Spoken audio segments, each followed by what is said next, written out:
la parte de la tomografía para el siguiente, subsiguiente, juntamente con la resonancia magnética, y logrando terminar haciendo la parte de la presentación de su estudio, que va a ser su informe final del tema que ustedes vayan a escoger, tanto de lo que es la morfológica funcional de la radiografía, tomografía o de la parte de la resonancia magnética. ¿De qué elemento del cual ustedes estén teniendo mayor gusto por hacerlo? ¿No? Muchos les encanta la parte cardiológica, otros les encanta la parte articular de la rodilla, y obviamente cada uno de los estudios tienen una característica específica. Por ejemplo, los estudios que hemos hecho ahora, la radiografía de miembro superior e inferior, cada uno de los elementos, el estudio radiográfico es muy bueno, pero articularmente la resonancia es mejor, ¿no? La resonancia es mejor. A diferencia de la tomográfica, que nos extiende una imagen radiográfica con mayor detalle en relaciones de los huesos largos, cortos y demás, pero no articulares. Ahora, viendo la característica de lo que es el estudio del tórax, vamos a tomar parte de esta imagen, que es parte de los estudios denominados estudios del tórax, con una placa de tipo PA. ¿A qué denominamos PA en tórax? Póstero anterior. Perfecto. ¿Y qué cosas debe demostrar la penetrabilidad PA en el tórax? ¿Qué es lo que nos manda a estudiar? ¿La columna o la región mediastínica o qué?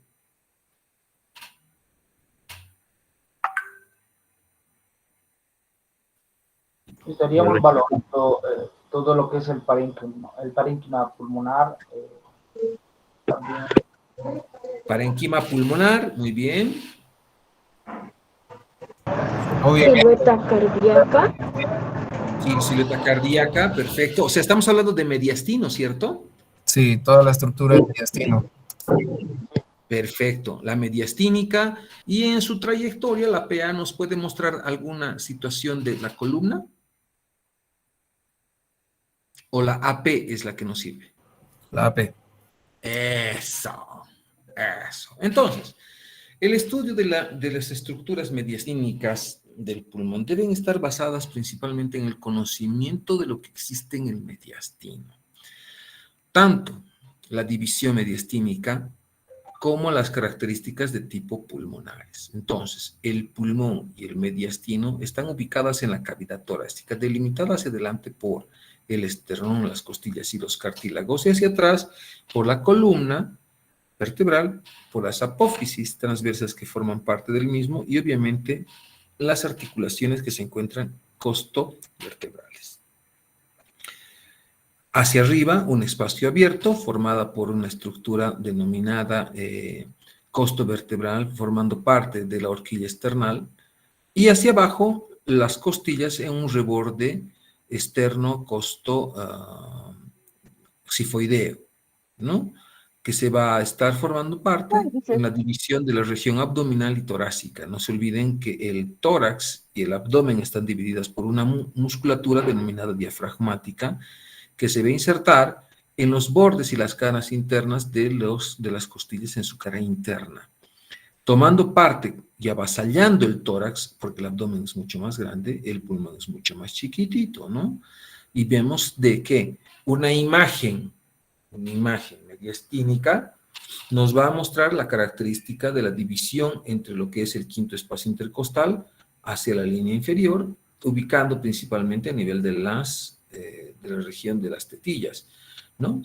Porque si bien aquí vemos la región de la clavícula, las regiones de las costillas, los espacios intercostales 1, 2, 3, 4 y 5, nos va a mostrar el punto exacto del vértice a nivel de la línea media clavicular, separando la región diafragmática con un reborde de lo que es la región hepática y la región estomacal. Por ende, esta imagen nos irá mostrando ese elemento. Esta es una AP anteroposterior en una placa que nos va a mostrar lo que habíamos dicho, a diferencia de esto, que nos muestra qué cosa, para qué nos sirve.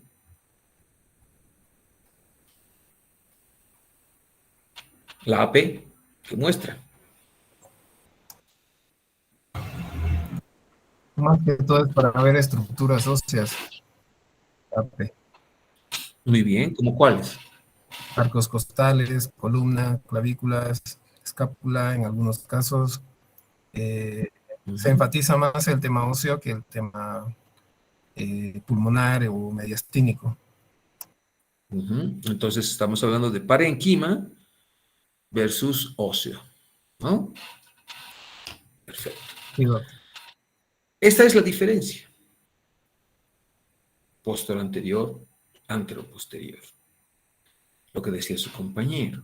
Una estructura delimitable para poder determinar tamaño de la estructura versus espacios entre las otras, parenquima pulmonar, los tramados pulmonares, los espacios que se encuentran en los mismos, las presencias vasculares, las presencias de lo que son las divisiones tanto en el pulmón derecho como el izquierdo. El conocimiento es importante de esto, ¿no? El pulmón derecho del izquierdo tiene una diferencia anatómica importante. ¿Cuál es? El pulmón izquierdo tiene solo 2 lóbulos por la presencia del corazón y el pulmón derecho tiene 3. Muy bien. Y las divisiones de estas mismas, aunque no crean, el pulmón izquierdo la tiene ahí al mediastino medio, formando parte de un elemento que se denomina língula. Pero la división traqueal es la que nos ayuda. La tráquea se divide en bronquios, los bronquios se dividen en bronquiolos, y las subdivisiones apical, en la porción apical, basal, lateral y demás, son las que nos van a marcar las estructuras informativas y los espacios que van a subdividir a través de las líneas oblicuas o transversales, que nos van a dividir el pulmón tanto en un lóbulo superior, un lóbulo medio, un lóbulo inferior, o en el izquierdo, como su compañera dijo, en un superior e inferior. Entonces, esas incisuras, tanto que van a estar ubicadas en el pulmón derecho como izquierdo, formando las secciones lobares en el pulmón derecho que van a ser apical, ventral, dorsal, o en su porción medial, en la porción apical, medial o lateral, o en la porción basal, que van a estar formadas por la porción apical o por la porción basal medial, lateral, basal anterior, basal posterior, y obviamente la que está en relación con el corazón, que va a ser la pericardíaca. En el lado izquierdo, el pulmón izquierdo, divididos en 2 lóbulos o segmentos que van a ser apical, ventral, dorsal, medial, lateral, que van a estar en relación con el lóbulo superior, y en el inferior de la misma manera, ¿no? Apical, basal, la basal medial, basal lateral, la basal anterior, la basal intermedia, y obviamente la basal cardíaca, que va a ser la que nos va a dar la característica de esta estructura. Y en la anterior-posterior, las características principalmente de la columna, los espacios, las ubicaciones articulares y demás. Por ende, otra imagen que nos va a ayudar en toda esta estructura y la división del mismo va a ser un corte lateral con una imagen que nos va a mostrar qué características, muchachos. ¿Qué es lo que nos muestra? ¿Para qué sirve?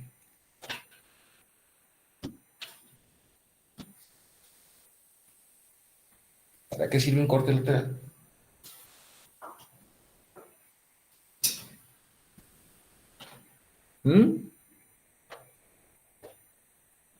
Para ver si la patología es anterior o posterior. Ya. ¿Será lo mismo una placa en una posición derecha que una izquierda? No, No, no es ¿Cuál igual. es la función de No cada es uno? lo mismo. El tamaño de la silueta cardíaca. La derecha va a ver todo lo que es el campo pulmonar y la lateral izquierda va a ver más que toda la silueta cardíaca. Eso. Entonces, cuando te mandan una orden y te dicen, por favor, realizar una placa de tórax AP lateral, ¿en qué posición lo pones? ¿Derecha o izquierda? Perdón, Doc, la pregunta. Nuevamente, viene un paciente con una orden y te dicen, por favor, realizar una placa de tórax AP y lateral. Bueno, si es tórax, directamente es derecha y PA. Vean. ¿Qué les parece? Yo creo que sería viendo el diagnóstico. Si sería un derrame pleural, por ejemplo, digamos, si sería derecho o izquierda, digamos, si es el derrame pleural en el lado izquierdo, hacer una lateral izquierda. Si es para cardiología, pues sería, digamos, una lateral izquierda para que el tamaño del corazón sea real. Y anatómicamente es esto muy importante. O sea, ver la silueta cardíaca, ver el espacio pulmonar es tan tan importante que cuando mandan las órdenes, a mí me chinga la madre, en serio, que manden una orden sin solicitar esto y lo toman como hecho, ¿no? Nosotros lo tomamos como hecho los médicos. Simplemente decimos AP lateral, pin, punto. O PA lateral. Bueno, ya cuando pones PA lateral o AP lateral, como que ya estás dando el indicio de lo que estás necesitando, ¿no? Y las características son siempre marcados a las necesidades, como decían los compañeros. Vamos a ver si es una patología pulmonar o vamos a ver si es una patología cardíaca. ¿Y quién nos ayuda con esto? El paciente, ¿no?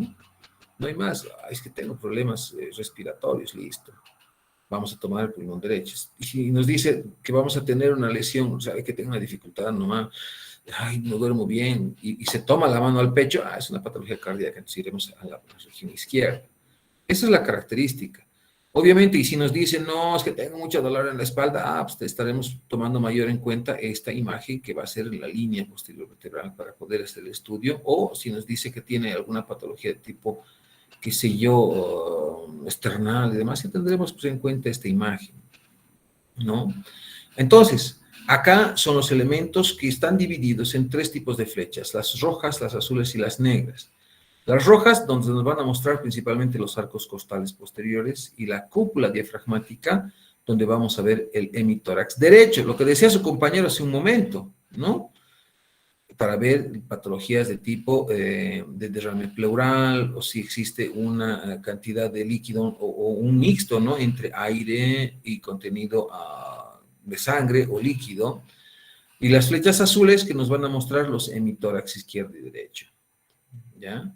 En este caso, la flecha negra nos está mostrando la cara inferior del corazón con su relación principalmente en la región diafragmática, ¿no? Los entramados pulmonares son muy evidentes en esta zona. No les pido un diagnóstico, lo único que pido es ¿cómo se llama? La característica de la imagen anatómica que ustedes estén viendo. ¿Algunos tienen alguna duda? No, doctor. Perfecto. Las imágenes oblicuas, donde vamos a encontrar características de los grados en relaciones de acuerdo a las lesiones que se deben estudiar. ¿A ustedes les piden mucho esta imagen? Tórax P y oblicua para Sí. fracturas. Para ver fracturas. ¿Qué más? Principalmente se utilizan en las patologías esofágicas, ¿no? Con estudios fluoroscópicos, para ver Sí. que exista o no que exista continuidad o estenosis, como en este caso, ¿no? Sí.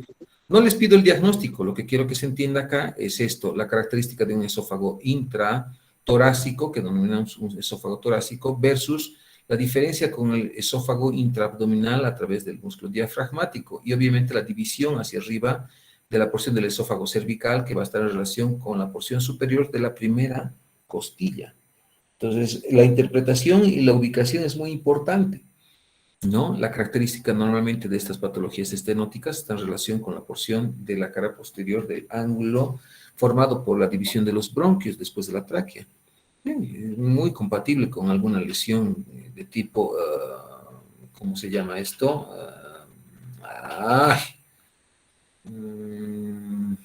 Congénita. Vamos a continuar. Esta es una de cúbito lateral. ¿Para ver qué? Derrame pleural. Para ver nivel hidroaéreo, doctor. Eso, muy bien, perfecto. La porción de las imágenes hidroaéreas o también por espacios ocupados por líquido a nivel de la pleura, especialmente a nivel de los espacios libres. No se olviden que la compresión de lo que es el espacio que está formado entre las dos pleuras es de 13 milímetros de mercurio. Y este espacio es muy, pero muy, muy estudiado. Esta placa ha sido muy utilizada últimamente en esta patología COVID, ¿no? Si bien muy pocos han sabido solicitar, ha sido muy importante para ver los derrames pleurales versus las patologías de las concentraciones o de las imágenes mucho más formadas en relación a las imágenes radiopacas, ¿no? Entonces, la han usado mucho en este tipo de cosas, para confirmar principalmente estos niveles hidroaéreos en el pulmón o el contenido líquido. Es lo que les decía. Ahora vamos a ver esto, los parámetros técnicos dentro de lo que son los elementos de inspiración, rotación, penetración. Tiene que haber una placa, tiene que tener buena inspiración, buena rotación y una buena penetración. Deben principalmente cuantificarse dentro de los elementos de la inspiración, los espacios que habíamos visto de los arcos costales entre los 10 y 12 y posteriores entre lo que son los 6 y 8 arcos costales anteriores con la evidente y adecuada visualización de los ángulos cardiofrénicos y costodiafragmáticos. Es importante, ¿no? Si no tienen eso, no sirve, ¿cierto? ¿Y por qué tendría que tenerse este parámetro? ¿Qué les parece? ¿Cuál es la característica para anatómicamente determinar que está bien tomada esa placa?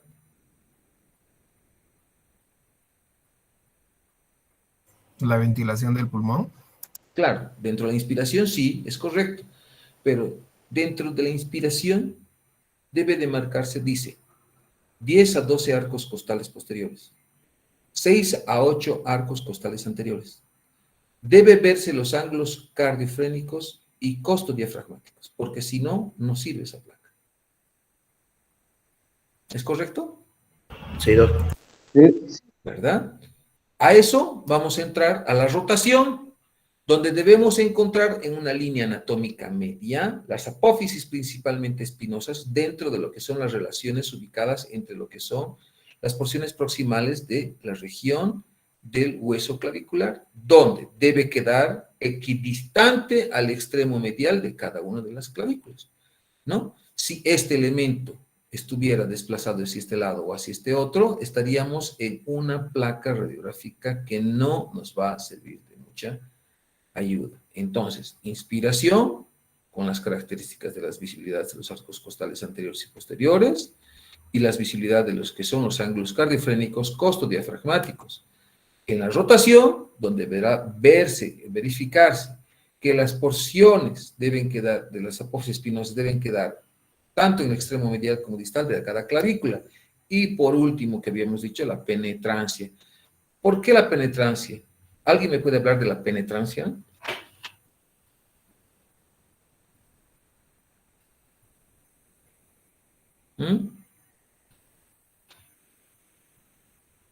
Vamos. ¿Qué me hablan de la penetrabilidad?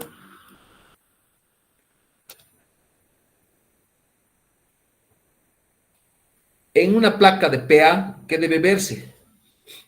La columna dorsal. ¿Qué más? En una lateral debe verse la columna dorsal visible, parcialmente en su porción superior, y las estructuras vasculares, principalmente intrapulmonares, que ven esta relación con los ambos hemitórax, ¿no? Entonces, la penetrancia será la cantidad de qué y para qué. Vamos, son 27 personas. ¿Qué características debe tener la penetrabilidad en una imagen? Muy penetrada o poco penetrada, ¿será beneficiosa? No. ¿Por qué? ¿A qué me refiero con muy penetrada o poco penetrada? Anatómicamente, obviamente. Por las clavículas. Ya.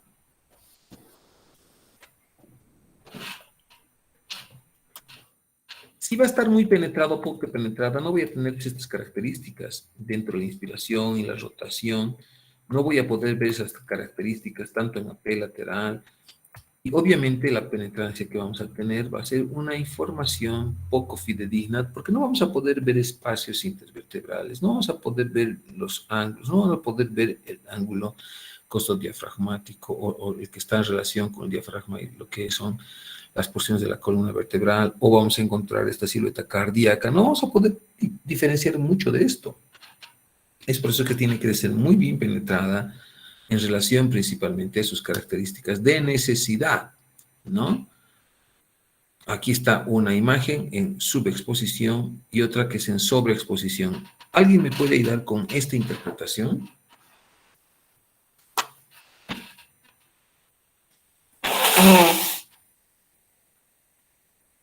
No sé, En la sobreposición no se ve la clavícula. Los pulmones también está, no se deja visualizar bien. Las costillas. Entonces, cuando yo digo subexposición y me refiero a la penetrancia, estoy hablando que tiene poca o mucha penetrancia. Poca. Muy bien. ¿Y en la sobreexposición? Mucha. Mucha. Perfecto. Entonces, a eso me refiero cuando hablo de penetrancia. Las exposiciones tienen que mostrar anatómicamente los elementos buscables. En este caso no veo el corazón, y aquí no, lo veo demasiado bien, pero no estoy viendo las otras estructuras que habíamos dicho que se encontraban tanto en los elementos de inspiración como son los 10 a 12 arcos costales, los 6 a 8 costales anteriores, los espacios que se encuentran en la región cardiofrénica o costodiafragmática, o la unión de lo que son las apófisis espinosas en relación con lo que son las clavículas. Por ende, en uno de estos dos no podré ver pues las características penetrantes porque no estoy viendo los elementos que tengan que enmarcarse, como habíamos dicho antes, ¿no? Ahora, su compañera hace rato habló de radio opaco y radio lúcido en estas características: aire, grasa, agua, calcio y metal. Lo que quiero que hagamos ahora es entender estas características. ¿A qué se refiere con una patología de aire en los pulmones? ¿Dónde está la patología? ¿Aquí en el lado derecho o aquí en el lado izquierdo? Izquierdo. ¿Por qué?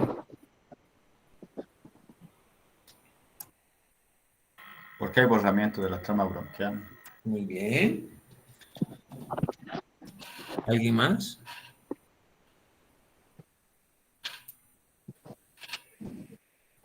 Se observa más radiolúcido que el otro campo pulmonar. Exactamente. Es como si hubiéramos hecho una mayor penetrancia, ¿no? Esta imagen. El pulmón está acá, pero está colapsado. ¿Y cómo puedo diferenciar esto? Que sea aire o sea sangre. O agua. Por su densidad radiológica. En este caso, ¿cuál sería? Esto es un radiolúcido. Ajá. ¿Es seguro? Radiolúcido. En su mayor parte, ¿no? Pero las costillas, ¿cómo están?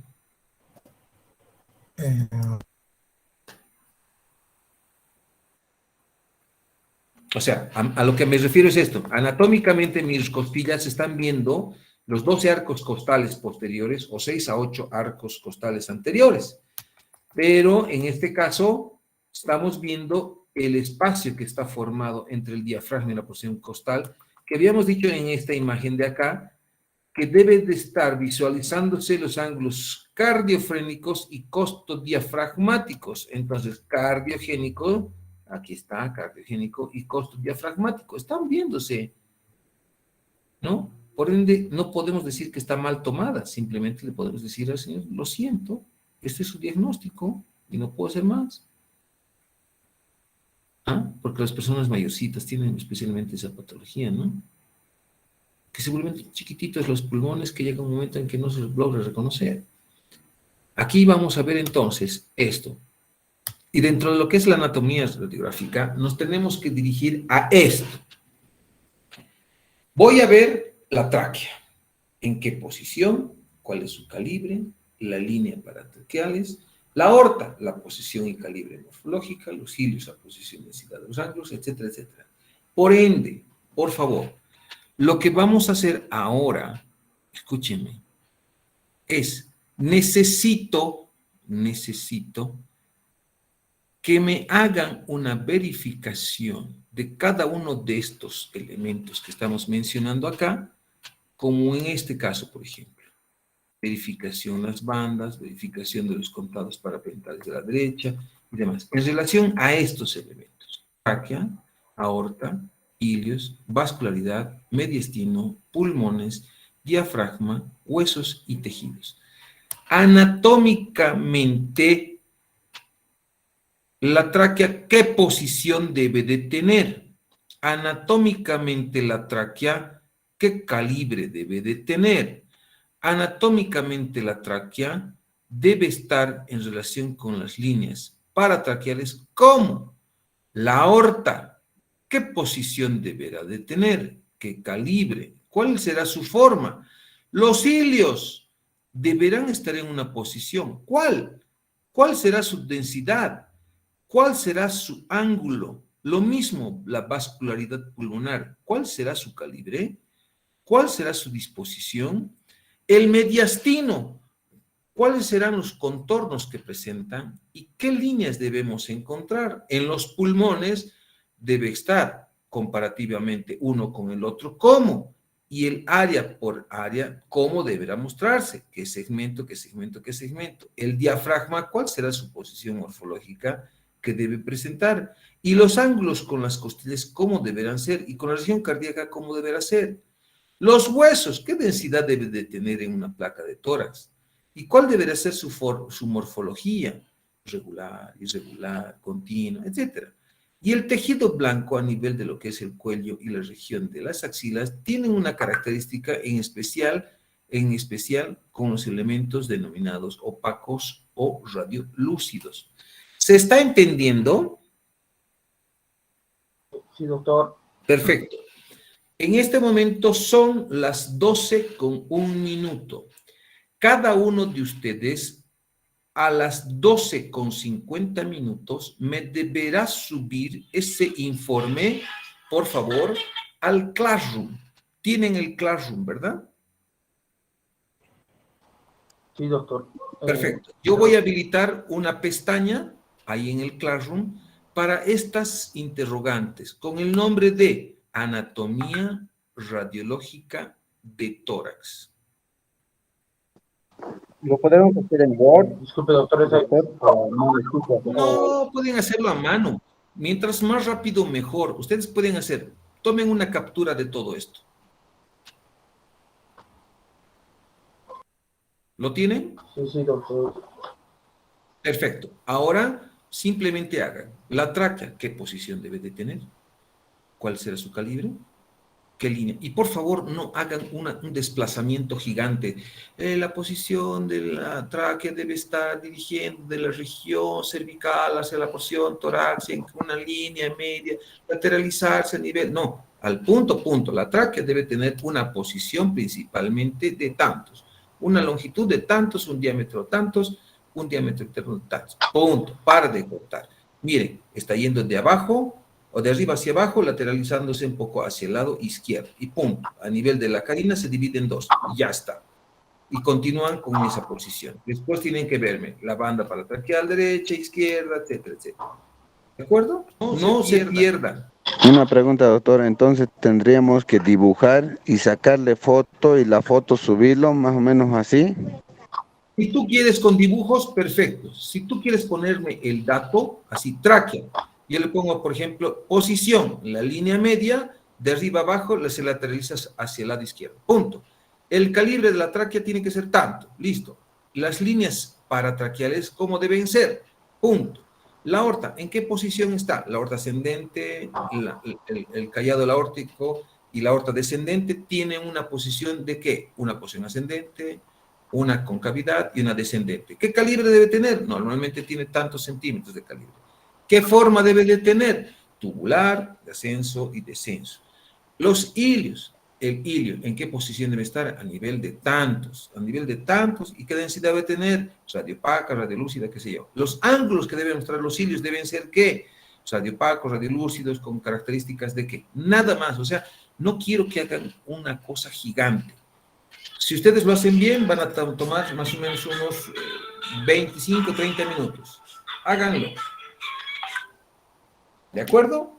¿Alguna pregunta? Yo voy a estar por si acaso acá, si tienen dudas, por el WhatsApp o por esta vía.